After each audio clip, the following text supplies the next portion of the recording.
ছোট বেবিরা শুধু breast milk খায়। 6 মান্থ অবধি বলে একদম কনস্ট্যান্টলি ব্রেস্ট মিল্ক খাওয়ানোর কথা।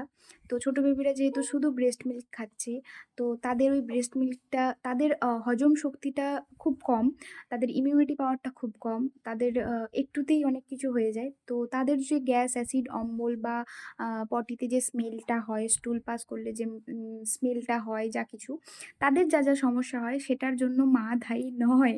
এটা প্লিজ আপনারা একটু বন্ধ করুন। আমার রিকোয়েস্ট, কারণ আমি এটা ডক্টরদের সাথে কনসাল্ট করে জানতে পেরেছি যে মা এটার জন্য দায়ী নয়। কোনো মাই এটার জন্য দায়ী নয়।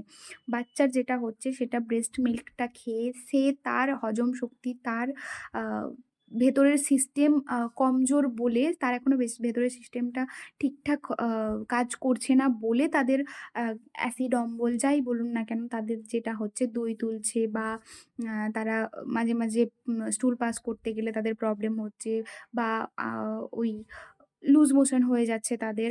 এই জিনিসগুলো হচ্ছে তাদের শুধুমাত্র তারা তাদের ভেতরের সিস্টেমগুলো ঠিকঠাক কাজ করতে পারছে না বলে হচ্ছে। সেটা হতে টাইম লাগে। বাচ্চাদের ১ বছর অবধি টাইম লাগে ভেতরের সিস্টেমগুলো ঠিক হতে। তো প্লিজ মায়েদেরকে দোষ দেবেন না। আমি নিজেও দোষ পেয়ে আজও দোষ পাচ্ছি, এখনো দোষ পাচ্ছি।